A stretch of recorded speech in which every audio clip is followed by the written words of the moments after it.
Dear students, हम लोग आज पढ़ने वाले हैं क्रिटिकल स्पीड।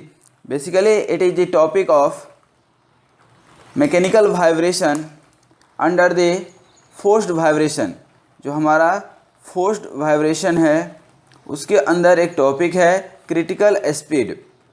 अब ध्यान दीजिए, क्रिटिकल स्पीड फोर्स्ड वाइब्रेशन के अंदर क्या कर रहा है, क्यों आया क्रिटिकल स्पीड। तो इसको थोड़ा सा हम समझें। अपने लास्ट वीडियो में, लास्ट क्लास में जो हम लोगों ने देखा था, एक फोर्स्ड वाइब्रेशन जब मैं पढ़ाया था उसमें आपको याद हो तो फोर्स्ड वाइब्रेशन के बहुत सारे इक्वेशंस निकले थे, और इसी के अकॉर्डिंग जब हम फोर्स्ड वाइब्रेशन के हार्मोनिक फोर्स का एनालिसिस कर रहे थे, आप देख सकते हैं स्प्रिंग, डैम्पर, मास सिस्टम को, तो ये हमारा इक्वेशन निकल कर के आया था mx double dot C X dot plus K X equal to F sine omega T due to forced vibration. ये जो है चार फोर्स है यहाँ पे, inertia force, damper force, spring force and harmonic force. Due to all these four forces the system is in equilibrium. अब जब equilibrium में इक्वेशन हो तो वेल एंड गुड। दूसरा एक चीज़ हमने देखा था जो अभी हम मुझे ज़रूरत पड़ेगी कि यहाँ पे जब पर्टिकुलर सॉल्यूशन निकाल रहे थे तो हमने देखा था कि जब साइन के फॉर्म में सभी को हम चेंज करते हैं तो आप ध्यान देंगे तो आप देखेंगे कि spring force is perpendicular to the damper force, damper force is perpendicular to the inertia force. ये तीनों एक दूसरे के परपेंडिकुलर होते हैं। That you can see here phi, pi by two and pi, there is difference of pi by two. और इससे हमारा इक्वेशन जो निकल करके आया था एम्पलीट्यूड का, वह ये इक्वेशन निकल करके आया था। अब यहाँ पे इस इक्वेशन में भी दो इम्पॉर्टेंट बात है, उसके बाद हम जो है क्रिटिकल स्पीड को देखेंगे। इसमें दो जो इम्पॉर्टेंट है वह ये है कि एक तो ये W और WN ये सिस्टम की फ्रीक्वेंसी हो गई, और ये हो गया आपका natural frequency. When both will coincides, that means when omega will be equal to omega n, at that time the resonance will occur।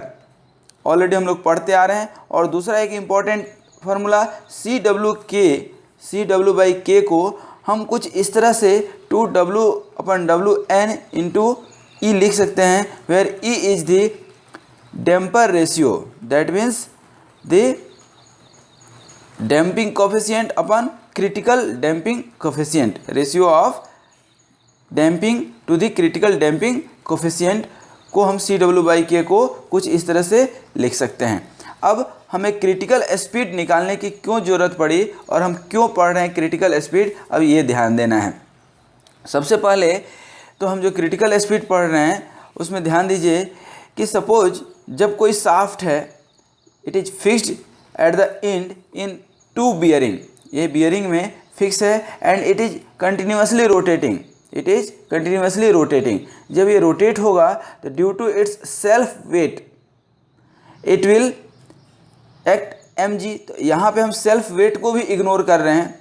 Due to the centrifugal force it will deflect from its original rotational axis, जो ये axis है उससे ये थोड़ा सा deflect हो जाता है। अब चूँकि हम पढ़ चुके हैं कि natural frequency and frequency, that means there will be amplitude here in shaft and there will be frequency. तो when the natural frequency of the system and the frequency of shaft will coincide, a resonance will occur and that will damage the shaft. तो basically this is called resonance, that means the speed of the shaft, rotational speed जो ये rotate कर रहा है, rotational speed at which resonance occurs are known as the critical speed. तो यदि हम यहाँ पे क्रिटिकल स्पीड को डिफाइन करेंगे तो लिख सकते हैं speed of the shaft, rotational speed of the shaft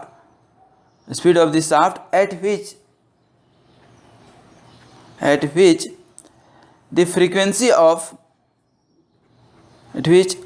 frequency of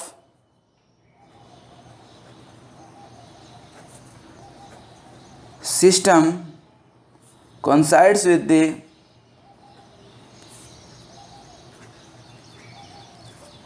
the natural frequency,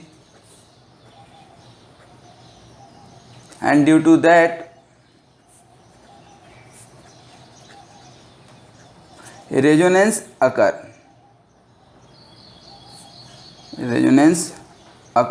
and this speed is called basically critical speed. अब इसी क्रिटिकल स्पीड को ध्यान दीजिएगा, इसी क्रिटिकल स्पीड को हम लोग व्हिर्लिंग स्पीड भी बोलते हैं। Whirling speed, this is nothing other than critical speed, और इसी को व्हीपिंग भी बोलते हैं। तो कंफ्यूज नहीं होना है। Whirling speed, whirling motion, whipping and critical speed all are the same. At the speed of critical speed, the amplitude of vibration of rotor, that means the shaft is having one mass, that is called rotor, is excessively large, and the large amount of force is transmitted to this foundation, or you can say bearing. In the region of critical speed, the system may fail because of violent nature of vibration in the transverse direction. Therefore, it is very important to find the natural frequency of the shaft to avoid the occurrence of critical speed. कुल मिलाकर के we have to avoid the critical speed नहीं आना चाहिए। That means कि दोनों की frequency same नहीं होनी चाहिए, अर्थात जो आपने फ्रीक्वेंसी लगाया और जो नेचुरल फ्रीक्वेंसी है, दैट मीन्स कि यदि नेचुरल फ्रीक्वेंसी हमें मालूम हो जाए तो वह फ्रीक्वेंसी हम कभी जनरेट ना होने दें, तो क्रिटिकल स्पीड भी नहीं होगा और शाफ्ट ब्रेक नहीं होगा। ठीक है, तो यह ब्रेकेज ऑफ द शाफ्ट या फेल्यूर ऑफ द शाफ्ट, और to avoid the excessive noise of the shaft, it is very important to find the critical speed, or you can say natural frequency of the vibration of the shaft. The critical speed may occur because of basically eccentric mounting of the rotor. हमेशा ध्यान दें कि एक critical speed होगा क्यों, only because of eccentric mounting of the rotor.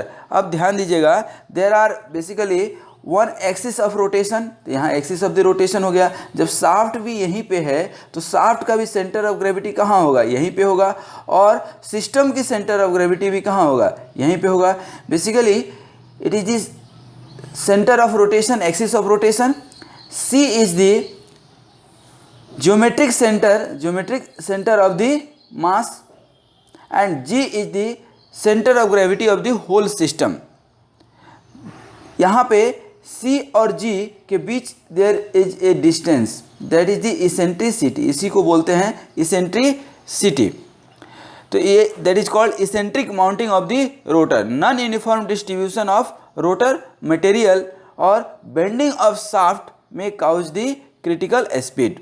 Now let us consider the shaft is horizontally placed, इसी को हम वर्टिकली भी रख सकते हैं।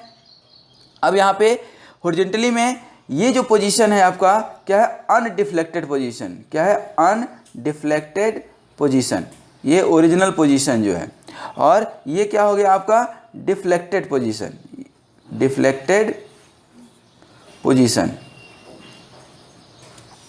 ये हो गया आपका डिफ्लेक्टेड पोजीशन। अब यहाँ पे कुछ टर्म्स हैं जिसको ध्यान रखिए। दिस डिस्टेंस बेसिकली ओ से सी यहाँ से यहाँ तक का डिस्टेंस जो है क्या है आपका x, this distance is x, this is the eccentric distance E, distance between geometric centre of the shaft and centre of gravity of the shaft due to rotation. जब रोटेशन होता है तो ये सेंटर ऑफ ग्रेविटी क्या होता है, change हो जाता है। अब यहाँ पे जैसे हम वहाँ पे K को स्टिफनेस मानते थे, यहाँ पे KT हम ले लेंगे, stiffness of the shaft due to torsional stiffness इसको बोलते हैं बेसिकली, क्योंकि यहाँ पे ओरिजिनल स्प्रिंग नहीं है, ये इलास्टिक मटेरियल होता है shaft, that give effect of the spring but that is not the spring. E is the eccentricity of the disc, ये क्या है, इसेंट्रिसिटी ऑफ डिस्क, और दैट मीन्स इसी को CG हो गया, इसी को क्या बोलते हैं, रेडियल डिस्टेंस, ये CG। Then x is the lateral deflection, x is the lateral, ये जो OC है that is the x, that is the lateral deflection of the shaft from its original position. W क्या हो गया, uniform angular velocity, uniform angular velocity, और WC क्या हो गया, critical speed of the shaft, critical angular speed of the shaft. And C is the, ध्यान दीजिए यहाँ C geometric centre of the disc, C is geometric centre of disc, और G क्या हो गया आपका, CG of disc which is at a distance E from the C. Now consider the case of equilibrium, consider the condition of equilibrium here. अब यहाँ पे equilibrium condition में हम कंसीडर करते हैं तो ध्यान दीजिए, equilibrium of the disc, two forces are acting on it. यहाँ पे इस डिस्क पे दो फोर्स काम कर रहा है। The centrifugal force acts radially outwards, centrifugal force acts radially outward, this is the centrifugal force acts radially outward direction through G, and restoring force that acts towards the center, that means centrifugal force को balance करने के लिए क्या लगेगा, restoring force. For the equilibrium of the disc, these forces act through the same line, and so the point OC and G must lie on the same straight line. ध्यान रखिएगा, OC and G, all these point must lie on the same straight line, एक single line पे होना चाहिए. The restoring force is equal to the centrifugal force for the equilibrium.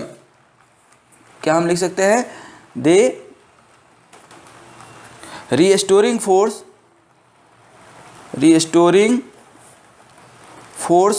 must be equal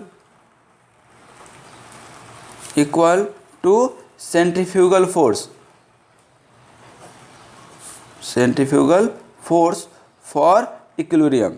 तो यहाँ पे आप लिख सकते हैं, thus restoring force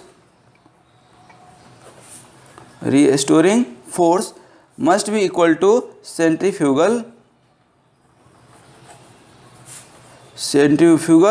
force. और एक चीज़ तो यहाँ पे और आप लिख ले, स्टार मार करके हमेशा याद रखिएगा, OC and G must lie on a straight line. ठीक है. अब यहाँ पे ध्यान दीजिए कि कैसे हम निकाल सकते हैं. अब हमारा रीस्टोरिंग फोर्स क्या हो जाएगा, जैसे स्प्रिंग फोर्स Kx होता था वैसे ही यहाँ पे Kt into X, stiffness into deflection, should be equal to W mass W upon G into omega square. ये ध्यान दीजिएगा कैपिटल वेट है, omega square into X plus E. यहाँ पे सेंट्रीफ्यूगल फोर्स होता क्या है, mv स्क्वायर होता है, ठीक है ना. तो यहाँ पे हम जब निकालेंगे v, ध्यान दीजिए, तो v क्या होता था, omega into R, omega into distance, और ये ओमेगा क्या हो गया, वेट mg, g और g कट जाएगा तो क्या हो जाएगा, मास आ जाएगा यहाँ पे, तो mv स्क्वायर. अब यहाँ पे इसको आप ब्रेक कर सकते हैं, KTx minus W capital W upon G into omega square x equal to W upon G omega square into E. यहाँ से x कॉमन ले सकते हैं, e को इधर लेते आए तो क्या हो जाएगा हमारा, x upon E equal to capital W upon G omega square. यही सेम अपन यहाँ पे क्या हो जाएगा आपका, K T minus W by G into omega square, यहाँ कॉमन चले जाएगा। ठीक है, अब इसको हम यदि कुछ कॉमन ले सकते हैं तो ध्यान दें, ये ओमेगा एंगुलर वेलोसिटी को कॉमन ले सकते हैं तो क्या हो जाएगा डब्लू बाई जी, या आप W by G omega square full पूरे का कॉमन ले लीजिए। जब पूरा कॉमन लेंगे तो क्या होगा, ध्यान दीजिए, ऊपर क्या हो जाएगा 1 और यहाँ पे क्या हो जाएगा आपका के टी इंटू जी, जी ऊपर चले जाएगा upon omega into omega square minus 1। अब यहाँ पे आप इस के टी जी और ओमेगा स्क्वायर को क्या लिख सकते हैं, थोड़ा ध्यान दीजिए। यहाँ पे हम लिख सकते हैं 1 अपॉन, ये क्या लिख रहे हैं x अपॉन ई, यहाँ पे लिख सकते हैं 1 अपॉन के टी जी बाई डब्लू को हम लिख लिए ओमेगा सी, के टी जी अपॉन वेट को डब्लू सी लिख सकते हैं, डब्लू सी का स्क्वायर।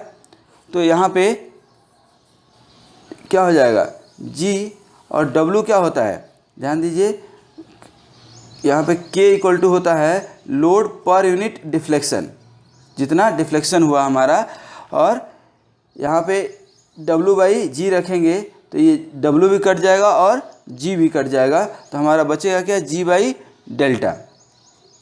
तो यहाँ पे डब्लू सी और ये डब्लू ऑलरेडी है तो इसका क्या हो जाएगा स्क्वायर माइनस 1, ठीक ना। अब यहाँ पे W C equal to basically क्या लिख सकते हैं, डब्लू इंटू एक्स बाई ई।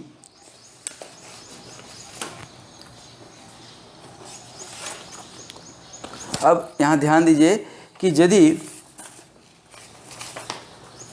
इस W by C by W जब आपका इक्वल हो जाए, ठीक ना, when W C equal to W हो जाए, ठीक ना, तो क्या हो जाएगा एक्स बाई ई, यही जो वैल्यू है आपका, ये जो हमने फार्मूला निकाला है, इस फार्मूला में जब डब्लू सी और डब्लू इक्वल हो जाए तो एक्स बाई ई क्या हो जाएगा infinity. This particular value of W will be, this value of W will be critical speed जब एक्स बाई ई आपका इन्फिनिटी हो जाए। डब्लू सी क्या निकाल चुके हैं हम लोग, जी बाई डेल्टा। अब इस डब्लू सी बाई डेल्टा को हमें क्या करना है, बेसिकली अवॉइड करना है। We have to avoid this value, critical speed is square root of G by delta. अब यहाँ पे आप फ्रीक्वेंसी यदि निकालेंगे एफ सी तो क्या हो जाएगा 1/2 pi upon G by delta hertz. That means this is the critical frequency of the system. Basically with the help of this equation, with the help of this equation and this equation WC by W को हम क्या लिख सकते हैं, we can plot a curve between x by e and WC upon W। जब WC by W के against में एक ग्राफ ऑब्टेन करेंगे तो you can see here this is the x by e, यहाँ पे जा रहा है दिस वैल्यू इज 1, क्योंकि हमारा इक्वेशन क्या निकला है x upon e equal to 1 upon W C by W का स्क्वायर माइनस 1। अब जब हम ये वैल्यू लेकर के देखते हैं, जब W C by W E, ये जो इक्वेशन है आपका डब्लू सी बाई डब्लू, अब जब डब्लू सी बाई डब्लू क्या होगा, जब जीरो होगा, जब जीरो होगा तो इसका वैल्यू क्या हो जाएगा -1, दिस वैल्यू विल बी -1। लेकिन जब डब्लू बाई सी डब्लू 1 होगा, जब ये 1 होगा तो ये क्या होगा इन्फिनिटी। देख रहे हैं, ये ग्राफ नहीं इधर का भी टच करेगा नहीं इधर का भी टच करेगा। तो there are 3 possibilities combination here in this equation. 3 possibility क्या है कि पहला केस कंडीशन क्या है आपका, जो इक्वेशन है फिर से एक बार लिख रहे हैं X by E equal to 1 upon W C by W का स्क्वायर -1। पहला कंडीशन क्या होगा कि W C is equal to W दूसरा कंडीशन हो सकता है WC is less than W, और तीसरा कंडीशन होगा WC ग्रेटर देन W। यहाँ पे ध्यान दीजिएगा, जब दोनों बराबर होगा तो यहाँ पे क्या होगा, that will be critical speed and amplitude, that means x/e will go infinity, ठीक ना। तो यहाँ जो एम्पलीट्यूड होगा that will definitely damage the shaft because it will not stop, it will run until infinite time. जब WC is less then, ये WC W से कम हो तो इसका नीचे का वैल्यू क्या होगा, 1 से कम आएगा इसका, और ये माइनस में आएगा, तो that means graph will be in this direction.